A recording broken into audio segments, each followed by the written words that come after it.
नमस्कार मंडळी, आपण सगळे कसे आहात? छानच असणार आणि तसेच राहा. आज मुद्दामूनच थोडासा संवाद साधायचा होता, म्हणून कथेच्या अगोदरच आपलं म्हणणं मांडते.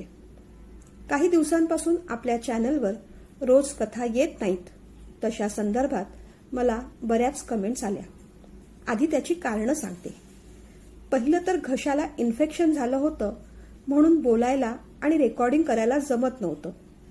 आणि दुसरं कारण जरा वाईट वाटण्यासारखं आहे. ते म्हणजे आपलं चॅनल डिमॉनिटाईज झालेलं आहे. चॅनल पुन्हा मॉनिटाईज होण्यासाठी जे काही प्रयत्न करायचे ते मी करतेच आहे. पण एकंदरीत त्या सगळ्या प्रोसेसला आणि यूट्यूब काय निर्णय घेते या गोष्टीला साधारण 4-1 महिने जाणार. आणि त्यातून जर चॅनल पुन्हा मॉनिटाईज झालं नाही तर मग काय करायचं, हा एक मोठा प्रश्न सध्या माझ्यासमोर आहे. बरेच दिवस मी त्याच्यावर विचार करत होते आणि शेवटी काल एका निर्णयापर्यंत येऊन पोहोचले. माझ्यासमोर आता 2-3 ऑप्शन्स आहेत. यूट्यूबला पुन्हा अपील करण्यासाठी मला आता चॅनलवरचे सगळेच्या सगळे व्हिडिओ कायमचे डिलीट करावे लागतील. आणि दुर्दैवाने एवढ्या सगळ्या व्हिडिओचा रेकॉर्ड सुद्धा माझ्याकडे नाही. त्यामुळे जे काही लिखाण परमेश्वरी कृपेने झालेलं होतं ते सगळं आणि त्याचं रेकॉर्डिंग आता परमनंटली जाणार. पण त्याने एक अशी गोष्ट होईल की निदान जे कथास्तूचे सबस्क्रायबर्स आहेत, म्हणजे आपल्या परिवाराचे जे मेंबर्स आहेत, ते मात्र तसेच्या तसे कथास्तूवरच राहतील. अर्थात हे सगळं करून सुद्धा चॅनल पुन्हा रिकव्हर होईलच याची सुद्धा काही खात्री देता येत नाही. पण सध्या आता हा लास्ट ऑप्शन माझ्याकडे आहे आणि बहुतेक तशाच पद्धतीने मला पुढे जावं लागेल. यूट्यूबचा निर्णय येईपर्यंत 4 महिने फुकट घालवणं मला लॉजिकल वाटत नाहीये. म्हणून तिथून निर्णय येईपर्यंत मी मनकथास्तू नावाचं दुसरं एक चॅनल सुरू करायचा विचार करतेय. अर्थात ते चॅनल नव्याने सुरू करणार म्हणजे तिथेही पुन्हा शून्यापासूनच सुरुवात आहे. ते चॅनल तयार केल्यानंतर तिथे कथा कादंबरीचे व्हिडिओ अपलोड केल्यावर मी तुम्हाला कथास्तूवरच त्या संबंधित माहिती देईन. पण आपण सगळ्यांना एक कळकळीची विनंती आहे, ती म्हणजे मनकथास्तू हे चॅनल तयार झाल्यानंतर आपण सगळ्यांनी ते नक्की सबस्क्राईब करा. खरं तर कथास्तू हे कथा कादंबरीचं चॅनल बंद करून माझ्या दुसऱ्या मोटिवेशनल आणि सायकोलॉजी रिलेटेड माइंड स्टेशन या नावाच्या चॅनलवर आता फोकस करावं असंच मी फायनली ठरवलं होतं. आणि तशाच विचाराने मी काही दिवस लिखाण सुद्धा संपूर्ण बंद केलं होतं. पण लिखाण बंद करणं म्हणजे स्वतःलाच शिक्षा देणं असंच काहीसं या दिवसात मला जाणवलं.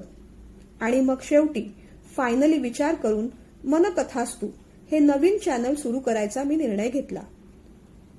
आता या चॅनलचं पुढचं यश अपयश कोणत्याच गोष्टीचं मला कसलंही टेन्शन नाही. अर्थात यश मला हवंच आहे, पण म्हणून अपयशाला मी अजिबातच घाबरत नाही. माझ्या परीने होतील ते सगळे प्रयत्न मी करणार आहे. जे रिझल्ट येतील ते येतील. रिझल्टपेक्षा मी प्रोसेसवर जास्त प्रेम करते. म्हणूनच चॅनलवरचे सगळे व्हिडिओ डिलीट करून पुन्हा एकदा कथास्तू चॅनल रिफ्रेश करायचा खूप कठीण निर्णय मी आज घेऊ शकले. अर्थात माझ्याकडे कोणत्याही कथा कादंबरीचा आता रेकॉर्ड नाही. त्यामुळे या सगळ्याच गोष्टी आता कायमच्या डिलीट होणार आहेत या विचाराने वाईट सुद्धा वाटतंय. पण आयुष्यात ज्या काही गोष्टी घडत असतात त्यामागे नक्कीच काहीतरी परमेश्वरी हेतू असतो. जेव्हा गोष्टी आपल्या मनासारख्या घडत नाहीत तेव्हा त्या परमेश्वराच्या मनासारख्या घडत असतात, या गोष्टीवर माझा पूर्ण विश्वास आहे. आणि म्हणूनच इदम न मम असं म्हणत पुन्हा एकदा नव्याने सुरुवात करूया. पण या नवीन प्रवासात सुद्धा मला आपली साथ खूप मोलाची ठरणार आहे. येणारे 15 दिवस कदाचित चॅनलवर फार कथा येणार नाहीत, कारण आता कथास्तू पासून मनकथास्तूकडे ट्रान्झिशनचं काम सुरू होईल. जून पासून मात्र पुन्हा एकदा सगळ्या गोष्टी जोमाने सुरू होतील. या सगळ्या प्रोसेसमध्ये चॅनल पुन्हा रिकव्हर करण्यासाठी मला आपल्याच कथास्तू परिवारामधल्या श्री प्रमोद सोलकर सर आणि जान्हवी गुप्ते मॅडम यांनी मोलाची साथ दिली. त्यांच्या सहकार्यासाठी शतशः धन्यवाद. आपल्या सगळ्यांचंच प्रेम, आशीर्वाद आणि शुभेच्छा हीच माझी स्ट्रेंथ आहे. त्याच जोरावर पुन्हा एकदा भरारी मारून पाहू. जे काही अपडेट्स असतील ते मी कळवत राहीनच. तोपर्यंत कथा ऐकत राहा आणि कमेंट करत राहा. जे मी काही बोलले त्या संदर्भात आपले विचार, मत, भावना किंवा काही सूचना असतील तर जरूर कळवा. चला, फार वेळ घेत नाही, आजच्या कथेला सुरुवात करूया. पाकळी. लेखन आणि सादरीकरण मंजिरी कारेकर. अगं गौरी, कुठे आहेस तू? किती वेळ? कधीपासून स्टेशनवर थांबलीये मी. सलोनीने जरा रागातच विचारलं. आले. अगं आईला बरं नाहीये ना, म्हणून थोडंसं घरचं काम आवरून आले. अगदी 2 मिनिटातच स्टेशनवर पोहोचते मी, असं म्हणत गौरीने फोन ठेवला. धावत पळतच गौरी प्लॅटफॉर्मवर पोहोचली. सॉरी सलोनी, माझ्यामुळे तुला सुद्धा उशीर झाला. अय्या, पण तू किती छान दिसतेयस. गौरी तिच्याकडे पाहतच राहिली. थँक्यू, पण हे काय, तू साडी का नेसली नाहीस? रागाने सलोनीने विचारलं. अगं काय सांगू, आईला बरं नाहीये, ती तशीच झोपून आहे. मग माझाही मूड झाला नाही ग, म्हणून नाही नेसले, गौरी म्हणाली. तुझं ना हे नेहमीच असतं गौरी, काही ना काही घरच्या कामांची कारणं देत असतेस तू. सलोनी एवढं म्हणेपर्यंत ट्रेन आली. बरं चल, ट्रेन आली. ही ट्रेन सोडली तर यानंतरच्या ट्रेनमध्ये भरपूर गर्दी असणार. गौरीने लगेच विषय बदलून टाकला. दोघी कॉलेजला पोहोचल्या. आज रोज डे होता. कॉलेजच्या परंपरेनुसार कॉलेज क्वीन आणि कॉलेज किंग यांचं सिलेक्शन आज होणार होतं. कुणाला जास्त गुलाब मिळतायत, जास्त चॉकलेट्स मिळतायत, त्याच्यावरून हे ठरणार होतं. सलोनीच्या ग्रुपला मात्र माहीत होतं गेले 2 वर्ष सलोनीच कॉलेज क्वीनचा मुकुट पटकावतीये आणि यावर्षी सुद्धा तिलाच तो मिळणार आहे. तोड नसावी इतकं सौंदर्य तिच्याकडे होतं. तिचं बोलणं नाजूक, चालणं नाजूक, वागणं नाजूक. ज्युनियर, सिनियर, अगदी कॉलेजचे माजी विद्यार्थी सुद्धा या प्रोग्रॅमला गंमत म्हणून येत असत. स्टेजवर जितके स्पर्धक उभे होते त्यात सगळ्यात जास्त खुलून सलोनीच दिसत होती. तिच्यावर गुलाबांचा आणि चॉकलेटचा वर्षाव झाला आणि निर्विवादपणे याही वर्षी तीच कॉलेज क्वीन म्हणून निवडून आली. कॉलेज क्वीनचा मुकुट तिनेच पटकावला. गौरीला खूप आनंद झाला. बरं झालं सलोनी, याही वर्षी तुलाच मुकुट मिळाला. असंही आता हे आपलं शेवटचं वर्ष आहे. मॅडम चला, आता तुम्ही सेलिब्रिटी झालात, एक सेल्फी द्या आम्हाला, असं म्हणून तिने आपला मोबाईल काढला आणि सलोनीसोबत सेल्फी घेतला. सलोनीला खरोखरच सेलिब्रिटी असल्याची फिलिंग येत होती. असंही तिला मॉडेलिंग आणि ॲक्टिंग क्षेत्रातच करिअर करायचं होतं आणि त्याचीच ही सुरुवात होती. कॉलेजमध्ये अनेक एकांकिका स्पर्धेत तिने भाग घेतला होता आणि अभिनयाची पारितोषिकं सुद्धा मिळवली होती. तसं तर गौरीला सुद्धा अभिनयाची आवड होती, पण घरच्या जबाबदाऱ्यांमुळे तिला वेळ मिळायचा नाही. गौरीला वडील नव्हते, एकुलती एक होती. आई एका कंपनीत पॅकिंगचं काम करायची. गौरी संध्याकाळच्या वेळेस ट्युशन्स घ्यायची, आईला हातभार लावायची. सलोनीकडे पाहिलं की तिला छान वाटायचं. सलोनीचं आयुष्य किती मस्त आहे, तिला पाहिजे ते करिअर ती करू शकते. तसं आपली आई सुद्धा आपल्याला थांबवणार नाही, पण घरच्या जबाबदाऱ्या, कर्तव्य यामध्ये वेळच मिळत नाही. याही वर्षी कॉलेजमध्ये एकांकिका स्पर्धा होती. ज्यांना ज्यांना नावं द्यायची होती त्यांनी ती दिली. अर्थात त्यात सलोनी होतीच. सलोनीने मग गौरीला सुद्धा फोर्स केला. गौरीला पण नाटकात भाग घ्यायची इच्छा होतीच. शेवटी सलोनीने फोर्स केल्यावर एक छोटासा रोल करण्यासाठी ती तयार झाली. सलोनीला मध्यवर्ती भूमिका होती आणि गौरीला तिच्या मैत्रिणीची छोटीशी भूमिका मिळाली. नाटकाची जोरदार प्रॅक्टिस सुरू झाली. खरं तर गौरीला कॉलेज नंतर थांबून प्रॅक्टिस करायला जमायचं नाही, पण आईला कसं बसं मनवून महिन्याभरासाठी तिने परमिशन मिळवली होती. आईला सुद्धा तिची मनस्थिती कळत होती. आपली मुलगी शहाणी आहे, समजूतदार आहे, कोणत्या गोष्टींसाठी ती उगीच हट्ट करणार नाही. नाटकाची, नाचाची तिला आवड आहे. शाळा कॉलेजमध्ये असताना मुलं या सगळ्यात भाग घेणारच आणि शिवाय सलोनी पण सोबत आहे, त्यामुळे त्यांनी आडकाठी केली नाही. एकांकिका झाली आणि यांच्या नाटकाला पहिलं बक्षीस मिळालं. सलोनीला सर्वोत्कृष्ट अभिनयाचा पुरस्कार मिळाला. सगळ्यांनाच खूप आनंद झाला. त्यापैकी जे जज होते ते विनायक जामखेडे, प्रसिद्ध अभिनेते आणि डायरेक्टर होते. त्यांनी तिथल्या काही मुलामुलींना ऑडिशनसाठी बोलावलं. त्यांच्या एका नवीन सिरियलसाठी त्यांना कॉलेजची मुलं हवी होती. विनायक सरांनी सलोनीला आवर्जून तू ऑडिशनला ये असं सांगितलं. सलोनीला आनंद झाला. त्याहीपेक्षा जास्त आनंद तिच्यासाठी गौरीला झाला. तिने तिथल्या तिथेच सलोनीला मिठी मारली. कॉंग्रॅच्युलेशन्स केलं. विनायक सरांनी गौरीला पण पाहिलं. वाटल्यास तूही सोबत ये तिच्या. एखादा छोटा मोठा रोल असणारच. ऑडिशन देऊन पाहायला काय हरकत आहे. ऐकून गौरीला पण आनंद झाला. कॉलेज लेक्चर संपवून दोघीही ऑडिशनला गेल्या. ऑडिशन देऊन आल्यापासून सलोनी अगदी हवेत होती. तिथे सुद्धा ऑडिशन घेणाऱ्यांनी बरंच कौतुक केलं तिचं. 4 दिवसांनी सलोनीला विनायक सरांचा फोन आला. हे बघ सलोनी, आपण जी सिरियल करतोय ती ऐतिहासिक आहे. तुझा चेहरा त्या भूमिकेसाठी फिट होत नाहीये, पण तुला एक नेगेटिव्ह रोल दिला तर चालेल का? तू करायला तयार आहेस का? सलोनीला जरा वाईट वाटलं, राग आला, पण ही आपल्या करिअरची सुरुवात आहे असा विचार करून तिने होकार दिला. सरांनी तिला भेटायला बोलावलं. तसा फोन गौरीलाही गेला.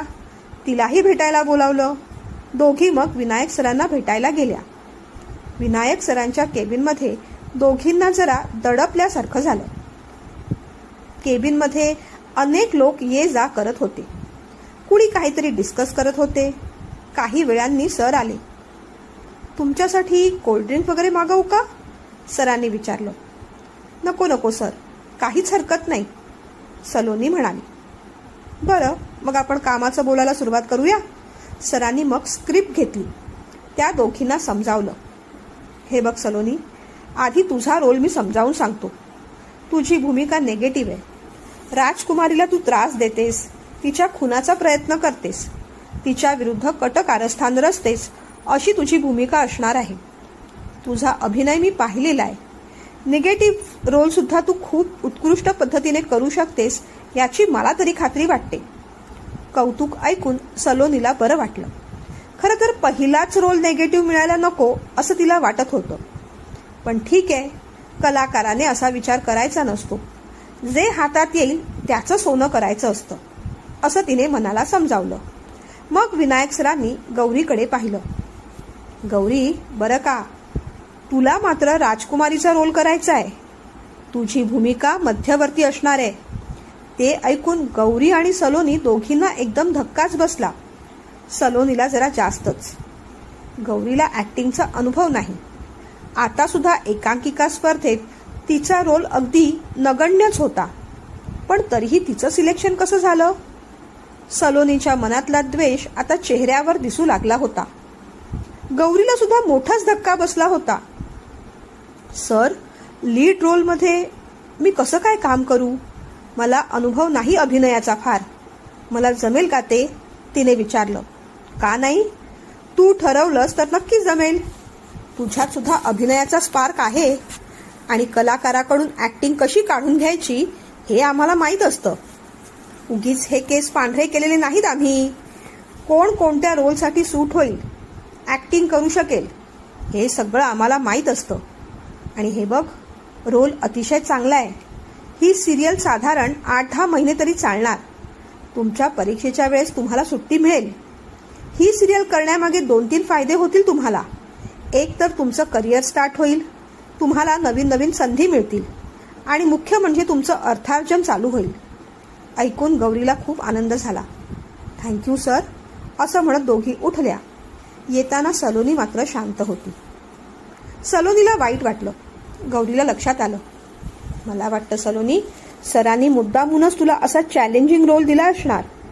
तुझा अभिनय फार दमदार आहे. नेगेटिव्ह रोल करणं सगळ्यांना जमत नाही अगं, गौरी म्हणाली. सलोनी फार काही बोलली नाही. थोडीशी हसली. थोड्या वेळाने मग सलोनीने बोलायला सुरुवात केली. गौरी, ऑडिशन झाल्यानंतर तू विनायक सरांना मध्ये फोन केला होतास का ग? सलोनीने विचारलं. नाही ग, मी कशाला फोन करू, गौरी म्हणाली. मग मेन रोलसाठी तुझी निवड कशी झाली? सलोनीने विचारलं. मलाही ते माहीत नाही, पण सर म्हणाले ना, त्यांना या क्षेत्राचा अनुभव आहे, कोणत्या रोलसाठी कोण फिट होतंय हे त्यांना बरोबर कळतं. कदाचित माझा चेहरा त्या राजकुमारीच्या रोलसाठी योग्य वाटला असेल त्यांना. सहजपणे गौरी बोलून गेली. हो, तुला खरंच असं वाटतं? सलोनीने असं विचारताच गौरी तिच्याकडे आश्चर्याने पाहू लागली. असं का म्हणते सलोनी? हा रोल मला मिळालेला आवडला नाही तुला? गौरीने विचारलं. अगं, माझ्या आवडीनिवडीचा काय प्रश्न? तुला आवडलंय ना, मग झालं.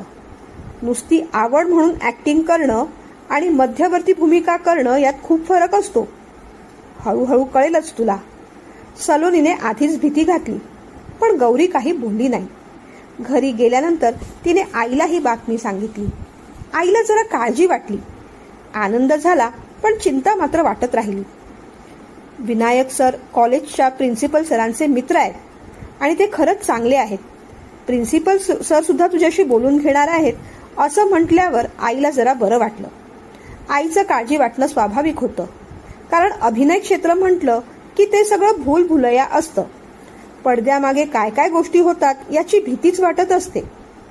हे करिअर मध्यम वर्गासाठी नाही असंच गौरीच्या आईला वाटत होतं. पण गौरीचा हट्ट होता. मुळात तिला आवड होती आणि छान संधी मिळाली होती, म्हणून त्या तयार झाल्या. प्रिन्सिपल सरांनी सुद्धा विनायक सरांबद्दल माहिती दिली. आणि खरोखरच आपल्याला जेवढी भीती असते तेवढे हे क्षेत्र वाईट नाही. आपण चौकस राहिलो, डोळे उघडे ठेवून वागलो तर तशी भीती नसते. आणि हे फक्त अभिनय क्षेत्रासाठी नाही, अगदी कोणत्याही क्षेत्रासाठी आपण जागरूक राहीलच पाहिजे, त्यांनी गौरीच्या आईला समजावलं. हळूहळू सलोनी आणि गौरी सेटवर शूटिंगसाठी जाऊ लागल्या. पण तिथे गेल्यानंतर सलोनीचा अधिकच जळफळाट झाला. गौरीला मिळायची तशी ट्रीटमेंट सलोनीला मिळत नव्हती, कारण गौरीची भूमिका मध्यवर्ती होती. ती त्या सिरियलमधली राणी होती. स्वाभाविकच तिच्याकडे अटेन्शन जास्त असणार. तिचा मेकअप पहिल्यांदा होणं जरूर होतं. बऱ्याचदा मेकअप आर्टिस्ट सलोनीला रूमच्या बाहेर जायला सांगायच्या, तेव्हा तिला राग यायचा, जळफळाट व्हायचा. गौरी खुश होती. विनायक सर सांगत होते तसे ती स्वतःमध्ये बदल करून घेत होती. तिचा अभिनय सुधारत होता. घरी जाऊन सुद्धा ती प्रॅक्टिस करायची. पहिल्या महिन्याचा पगार आला तेव्हा तिला आणि आईला खूप आनंद झाला. गौरीचा कष्टाचा पैसा होता. हळूहळू गौरी सुद्धा बिझी होऊ लागली. शूटिंगचं काम वाढू लागलं. यायला उशीर व्हायला लागला तशी तिने सेकंड हँड गाडी विकत घेतली. ड्रायव्हिंग शिकून घेतलं आणि मग त्या दोघी गाडीने ये जा करू लागल्या. सलोनीला खरं तर खूप वाईट वाटत होतं. या सगळ्या गोष्टी आपण डिझर्व करतो ते गौरीला मिळत होतं.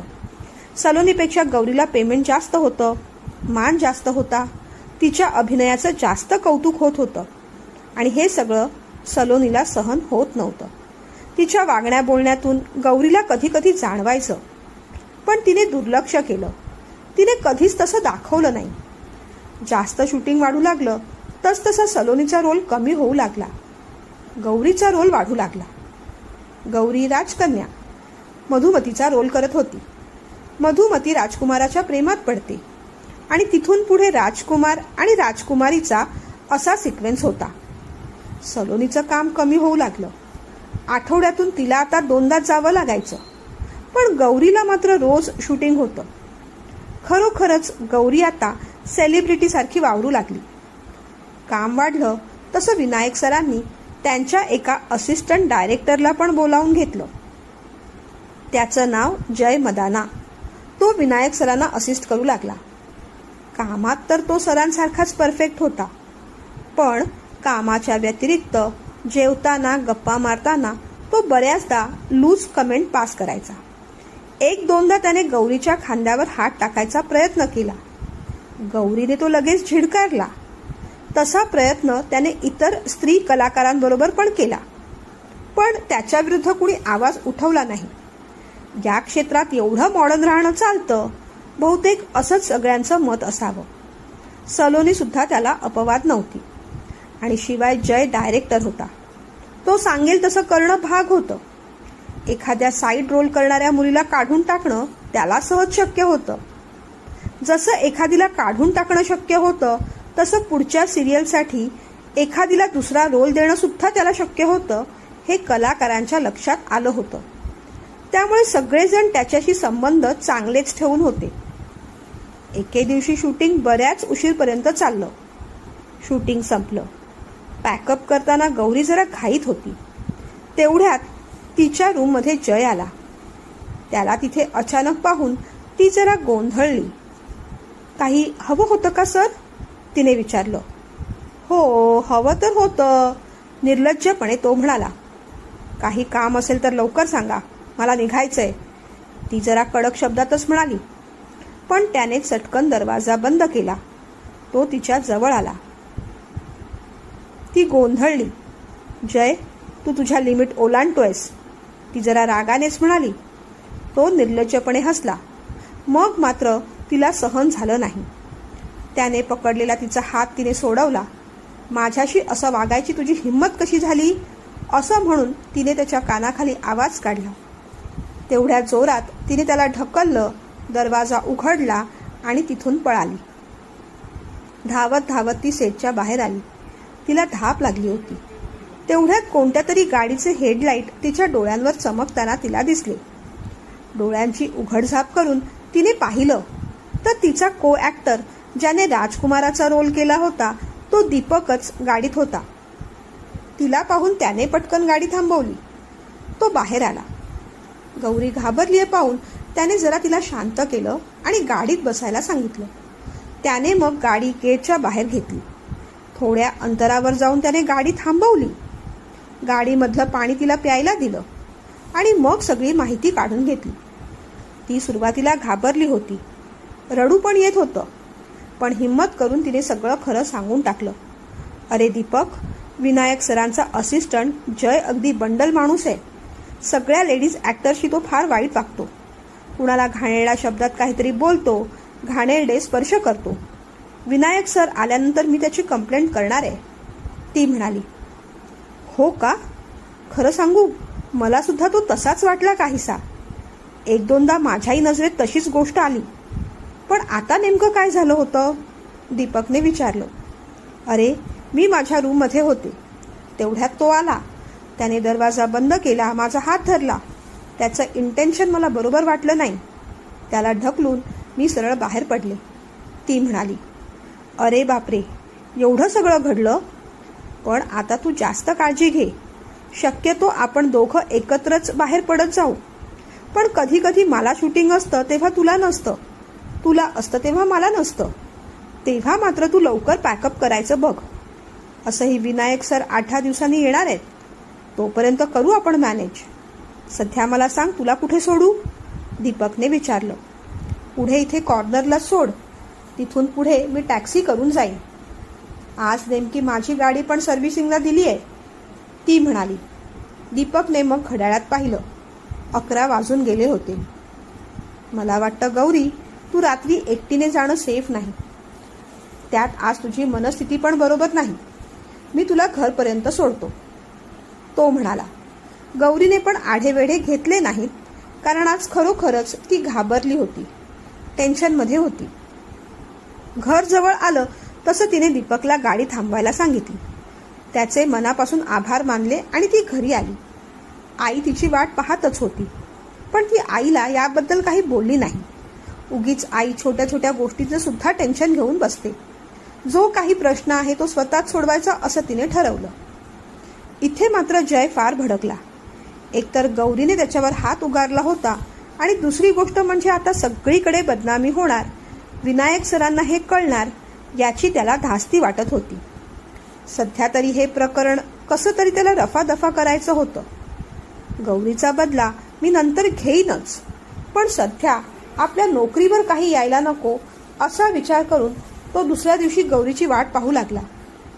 गौरी आली तसं त्याने तिला कॉर्नरमध्ये बोलावलं. तिथे स्पॉट बॉय वगैरे सगळे होते, त्यामुळे गौरीला त्याच्याशी बोलायला काहीच हरकत वाटली नाही. गौरी मॅडम, काल जे घडलं ते अनवधानाने घडलं. त्याबद्दल खरंच सॉरी. पुन्हा असं घडणार नाही याची खात्री मी देतो. पण प्लीज ही गोष्ट आता वाढवू नका. मी हात जोडून माफी मागतो. जय असं म्हणताच गौरीने क्षणभर त्याच्याकडे पाहिलं. त्याच्यावर विश्वास ठेवावासा वाटत नव्हता, पण आता पर्याय सुद्धा नव्हता. आणखीन हे प्रकरण वाढवलं तर त्याची सुद्धा नोकरी जाईल आणि चिडून भडकून तो आपल्याला आणखी त्रास देईल, आपलं करिअर खराब करेल असं तिला वाटलं. आणि तिला सुद्धा विषय वाढवायचा नव्हता. मग तिनेही इट्स ओके असं म्हणून विषय संपवून टाकला. तिच्यासाठी तो विषय संपला, पण जयला मात्र त्याचा बदला घ्यायचाच होता आणि त्याला तशी लवकरच संधी मिळाली. गौरीचा बदला कसा घ्यायचा हे तो हेरतच होता. सलोनीच्या रूपात त्याला ती संधी नामी मिळाली. सलोनीचं शूटिंग होतं. 4-5 दिवस तरी ती येणार होती.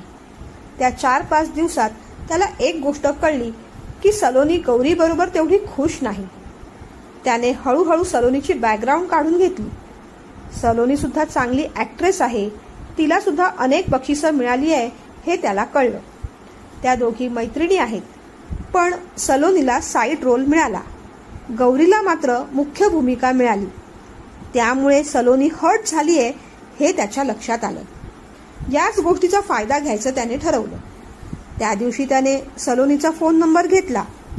दुसऱ्या एका सिरियलमध्ये एक चांगला रोल आहे असं म्हटलं.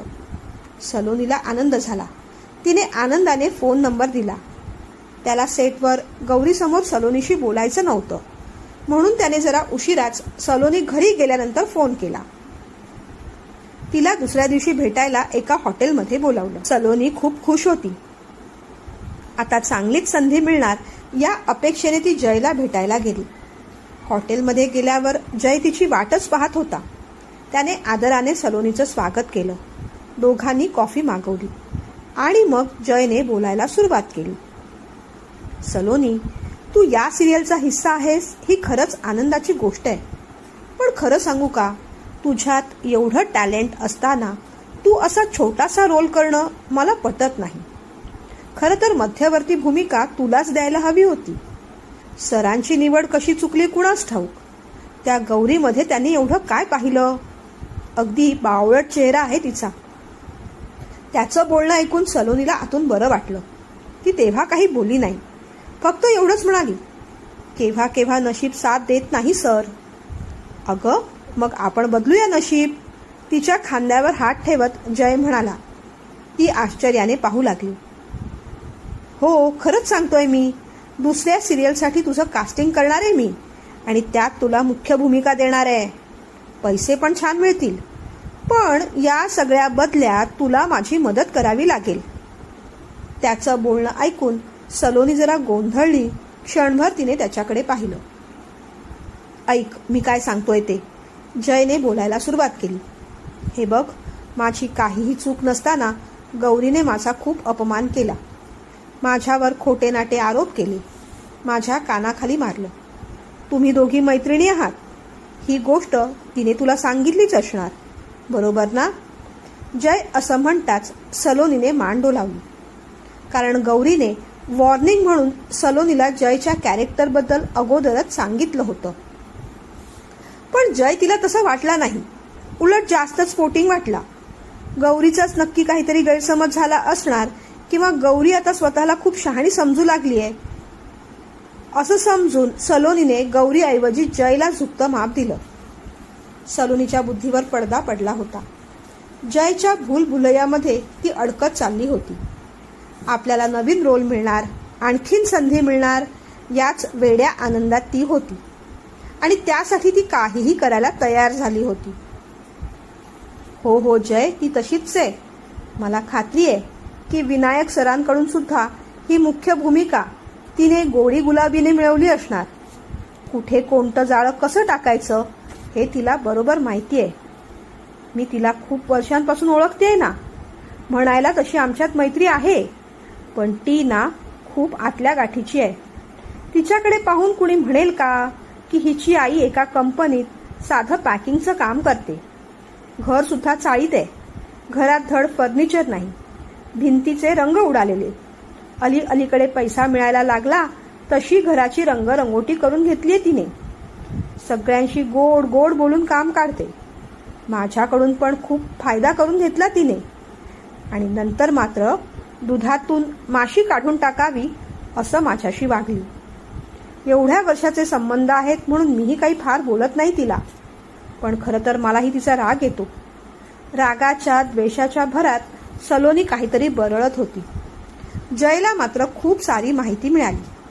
त्याचे डोळे चमकले. मग तिचे जुने फोटो, तिच्या जुन्या घराचे काही व्हिडिओ आहेत का तुझ्याकडे? म्हणजे तिच्या गरिबीचं प्रदर्शन मांडता येईल अशा काही गोष्टी तुझ्याकडून मिळू शकतील का? आपण तिचा खोटेपणा जगासमोर आणू शकतो. नाहीतर भोळेपणाचा, भाबडेपणाचा आव आणून असंच गोड गोड बोलून विनायक सरांना ती उल्लू बनवत राहील आणि नवीन नवीन चांगले रोल मिळवत राहील. ती सगळ्यांना डोईजड होण्याआधीच तिचं करिअर संपवायला हवं. आपली मूठ चोळत जय म्हणाला. सलोनीच्या डोळ्यात सुद्धा मत्सराचे अंगार फुलले. तिने मग गौरीच्या संदर्भात आपल्याकडे असलेली नसलेली सगळी माहिती, फोटो, व्हिडिओ त्याच्या हवाली करून टाकले. त्याने बरेच फोटो, व्हिडिओ एडिट केले. AI तंत्रज्ञानाच्या सहाय्याने गौरीचे चित्रविचित्र फोटो आणि व्हिडिओ तयार केले. एक फेक अकाउंट ओपन करून सगळे पब्लिश केले. त्याचबरोबर दीपक आणि तिच्यामध्ये काहीतरी शिस्त आहे, दोघांचं अफेअर चालू आहे अशा चर्चांना ऊत आला. हे सगळं एवढ्या पटापट घडत गेलं की गौरीला काही कळलंच नाही. अलीकडे सलोनीचं पण वागणं खूप बदललं होतं. ती शक्यतो तिच्याबरोबर ये जा करत नसे, तिला टाळत असे. तिला खरं तर सलोनीशी हे सगळं शेअर करायचं होतं, पण सलोनी अगदी तुटक तुटक वागत होती. सोशल मीडियावर असे घाणेरडे फोटो, व्हिडिओ पाहून गौरीच्या आईला खूप धक्का बसला. अर्थात पोलीस केस वगैरे झालीच. पोलिसांचा तपास सुरूच होता. जयने हुशारीने हे काम एका प्रोफेशनल माणसाकडून करून घेतलं होतं, त्यामुळे पोलीस तपासाला जरा वेळ लागत होता. त्या दरम्यान गौरी बिचारी हैराण झाली होती. विनायक सरांना पण मोठा धक्का बसला होता. त्यांच्या सिरियलचा TRP आता कमी होऊ लागला होता. ऐतिहासिक सिरियलमध्ये सोज्वळ दिसणारी ही अभिनेत्री खऱ्या आयुष्यात इतके घाणेरडे कपडे घालते, इतक्या लोकांबरोबर हिचं अफेअर आहे, हिची बॅकग्राऊंड इतकी खराब आहे, हे पाहून लोक वाटेल तशी चर्चा करू लागले. प्रसिद्धीच्या झोतात असलेल्या सेलिब्रिटीवर टीका करणं हा आपला अधिकारच आहे असंच बऱ्याच जणांना वाटत असतं आणि त्या अधिकाराचा ते पुरेपूर फायदा करून घेतात.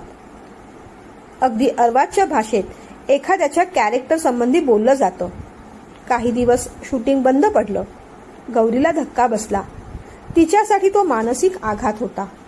सलोनी आणि जय हे सगळं खूप एन्जॉय करत होते. त्या दोघांची मैत्री हळूहळू घट्ट होत चालली होती. जय बरोबर सलोनी हॉटेलमध्ये फिरायला जाऊ लागली. शूटिंग आहे असं सांगून उशिराने घरी येऊ लागली. जय मुळातच नीच प्रवृत्तीचा माणूस होता. गौरीचा बदला तर पूर्ण झाला होता. त्याने आता नजर सलोनीकडे वळवली. यदाकदाचित पोलीस केस झाली आणि घाबरून हिने आपलं नाव घेतलं तर आपण अडकायला नको, म्हणून त्याने तिलाच ब्लॅकमेल करायला सुरुवात केली. जय आणि सलोनीचे नको नको ते फोटो त्याच्याकडे होतेच. ते फोटो दाखवून मी पोलिसांकडे जाईन, सोशल मीडियावर हे सगळं पब्लिश करेन, तुझ्या विरुद्ध तक्रार करीन, मी अडकलो तरी ठीक असं म्हणून आता तो तिच्याकडे चुकीच्या गोष्टींची मागणी करू लागला. ती खूप घाबरली. हे आपल्याबरोबर असं सगळं होईल अशी तिला कल्पनाच नव्हती. जयने सगळा गेमच उलटवला होता. गौरीच्या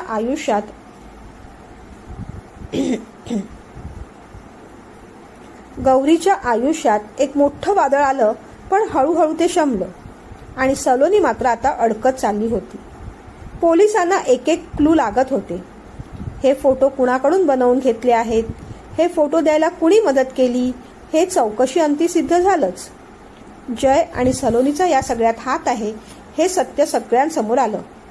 मुख्य म्हणजे दीपक आणि त्याच्या बायकोचा डिवोर्स झाला ही गोष्ट खरी असली तरी दीपकच्या बायकोने मीडिया समोर येऊन हे सत्य सांगितलं की आमच्या वैयक्तिक कारणांमुळे आमचा डिवोर्स झाला आहे, गौरीचा त्यात काहीच संबंध नाही. उलट आमचे संबंध चांगले होण्यासाठी तिने अनेकदा प्रयत्न केले होते. त्यामुळे दीपक आणि गौरी यांच्या अनैतिक नातं असण्याच्या अफवेवर आता कायमचा पडदा पडला. गौरीला, तिच्या आईला आणि मुख्य म्हणजे सलोनीच्या आईबाबांना सुद्धा मोठा धक्का बसला. सलोनी असं काही वागेल अशी कुणालाच कल्पना नव्हती. सलोनीला अटक झाली. तिला या सगळ्या गोष्टीचं डिप्रेशन आलं. तिने पेरलेल्या मत्सराचं बीज आज तिलाच कडवट फळ देत होतं. गौरीला सुद्धा या सगळ्या गोष्टीचा खूप मानसिक त्रास झाला. तिच्याच ओळखीतल्या एका सिनियर विचारवंत देशपांडे काकूंशी ती आवर्जून या विषयावर बोलत होती. देशपांडे काकूंचं वाचन खूप दांडगं होतं. त्या इतरांना काउन्सिलिंग करायच्या. गौरीच्या पडत्या वेळेत त्यांनी तिला खूप सावरलं. या सगळ्याच्या मागे सलोनी आहे हा धक्का गौरीला पचवताच येत नव्हता. त्या दिवशी ती काकूंकडे गेली. खूप रडली. काकूंनी तिला शांत केलं. तिला समजावलं, हे बघ गौरी, जग अशाच माणसांनी भरलेलं असतं. कुणाच्या मनात कधी कोणते विचार येतील हे आपल्याला सांगता यायचं नाही ग, त्या म्हणाल्या. पण काकू, माझ्या मनात सलोनीच्या बद्दल कधीच द्वेष, मत्सर नव्हता.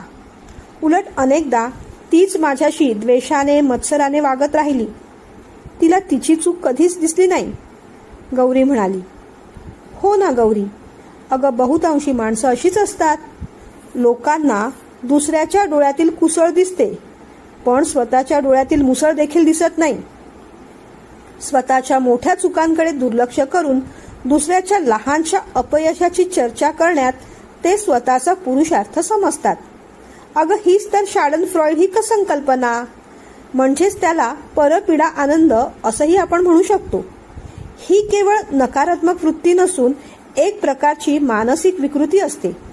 अगं आपल्या इथे सुद्धा नाही का काम, क्रोध, लोभ, मोह, मद, मत्सर या षड्रिपूंमधील मत्सर हा याच श्रेणीत येतो. त्यात आजकाल सगळंच डिजिटल झालेलं आहे. सोशल मीडिया फोफावलेला आहे. त्यात आपली आयडेंटिटी लपवून कोणावरही सहज हल्लाबोल करता येतो. वाटेल तशी टीका करता येते आणि त्या टीकेत अशा पळपुट्या लोकांना आनंदच मिळत असतो. आपण यशस्वी नाही, मग दुसऱ्या यशस्वी माणसाचा तिरस्कार करायचा, त्याचा मत्सर करायचा आणि त्यातून आनंद मिळवायचा, हीच ती संकल्पना. एखाद्या सेलिब्रिटी व्यक्तीची चूक शोधायची, त्याची बदनामी करायची, त्यावर व्हिडिओ बनवायचे, मीम्स बनवायचे आणि त्यांच्यावर टीका करून आनंद मिळवायचा. यालाच शाडन फ्रॉइड असं म्हटलं जातं. मानवी मनाची ही कमजोरी विकृतीच आहे. आपल्याला आपली रेघ मोठी करता येत नाही ना, मग दुसऱ्याची रेघ कशी कमी करता येईल, ती कशी खोडता येईल, याचा प्रयत्न करायचा. हे काम जय आणि सलोनी या दोघांनी केलं हे खरं असलं तरी एखाद्या प्रतिष्ठित व्यक्तीला सामाजिक स्तरावर त्रास होतोय, त्याची चेष्टा होतेय, हे पाहून लोकांना सामूहिक आनंद मिळत असतो. अनेक अशी विकृत लोक असतात जगात. आता त्याला काय म्हणायचं? ही सामाजिक विकृतीच नाही का? खरं खोटं तपासून पाहायच्या आधीच एखाद्याच्या चारित्र्यावर शिंतोडे उडवत राहायचे. त्याला वाटेल त्या भाषेत कमेंट करायची. अगं ही सामाजिक विकृतीच. सामाजिक स्तरावर एखाद्या व्यक्तीचा अपमान करून बहिष्कार करायचा.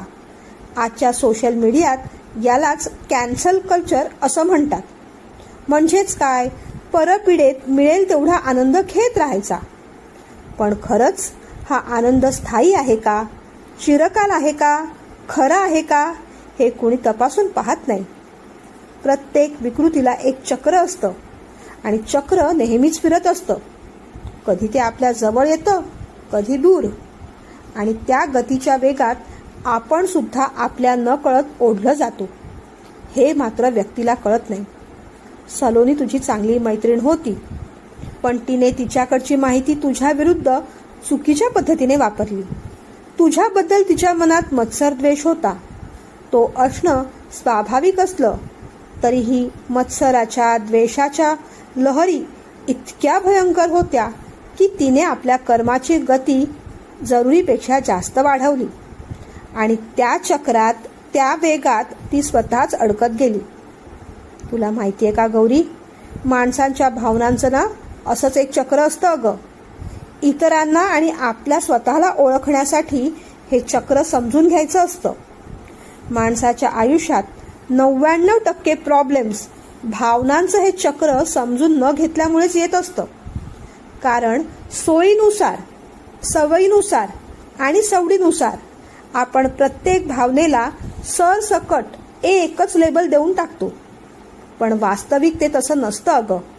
काकू आज काय बोलत होत्या ते गौरीला नीटसं कळत नव्हतं. काकू, तुम्ही काय बोलताय ते नीटसं कळत नाहीये मला, गौरी म्हणाली. तशा काकू हसल्या. मग काकूंनी एक कागद घेतला. त्यावर 4 पाकळ्यांचं एक फूल काढलं. प्रत्येक पाकळीला 3 भागात विभागलं. बरं का गौरी, आज तू एवढी उदास आहेस, भावनांच्या गुंतागुंतीमध्ये गोंधळलेली आहेस. कुणाशी कसं वागायचं, काय बोलायचं, काय निर्णय घ्यायचे हे तुला समजेन असं झालंय. त्यात तुझ्या मैत्रिणीने तुझ्याबरोबर जे काही केलं त्याने तू खूप दुखावलेली आहेस, चिडलेली सुद्धा आहेस. यापुढे इतरांशी कसं वागायचं, कोणाशी किती अंतर ठेवून राहायचं या सगळ्याच बाबतीत तू संभ्रमात आहेस. म्हणूनच ते संभ्रम दूर करायला तू माझ्याकडे आली आहेस.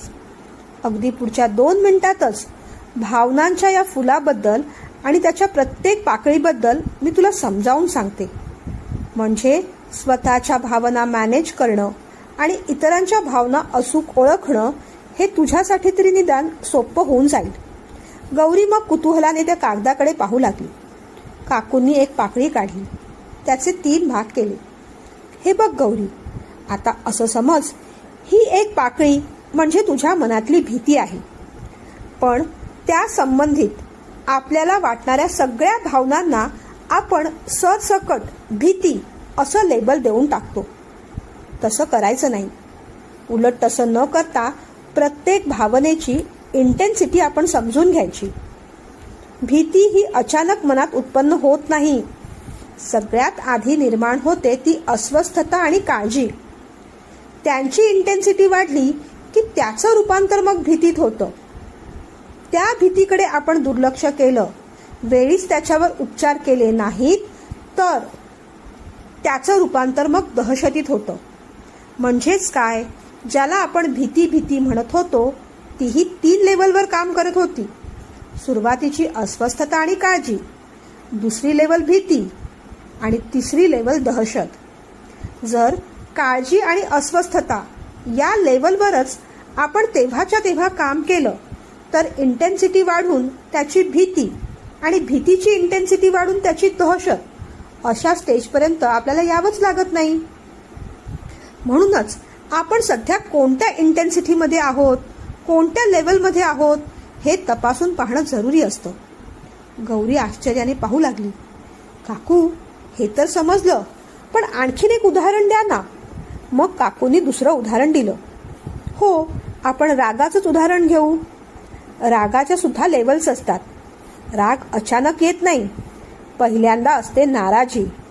त्याच्यानंतर त्याच्याकडे दुर्लक्ष केलं, नाराजी वाढू दिली तर हळूहळू त्याचं रूपांतर रागात होतं. आणि राग वाढू लागला की मग हळूहळू त्याचं रूपांतर बदला घेण्यात किंवा सूड घेण्यात होतं. सलोनीच्या बाबतीत नेमकं हेच घडलं. जर तिने वेळीच आपल्या नाराजीला व्हेंटिलेट केलं असतं, स्वतःला समजावलं असतं, स्वतःच्या प्रगतीवर फोकस केलं असतं तर नाराजीचं रागात आणि रागाचं रूपांतर सुडात झालं नसतं. सलोनी तर चुकली, पण आता ती चूक तू करू नकोस. तिला मिळायची ती शिक्षा मिळेलच, कायद्याने सुद्धा आणि नियतीने सुद्धा. पण तू मात्र वेळच्या वेळेस आपल्या भावनांचा निचरा करत जा. आपण नेमक्या कोणत्या लेवलवर आहोत हे समजून घे. यशाची अनेक शिखरं तुला पार करायची आहेत. तशीच अनेक वादळं सुद्धा तुझ्या आयुष्यात पुन्हा पुन्हा येणारच. म्हणूनच भावनांचं व्यवस्थापन करणं फार जरुरी असतं. आपण भावनांच्या या चक्रावर कोलमडलो तर आपलं यश, प्रगती, शांती, समाधान सगळंच थांबून जातं. काकू बोलत होत्या. हो काकू, अगदी खरं बोलताय तुम्ही. मी सुद्धा यशाने हुरळूनच गेले होते. पण आता कळतंय ना, खरा आनंद, यश फक्त पैसे मिळवण्यात नसतो. आपल्याला आवडणाऱ्या गोष्टी करण्यात, आपल्या लोकांबरोबर राहण्यात, इतरांचं चांगलं करण्यात असतो.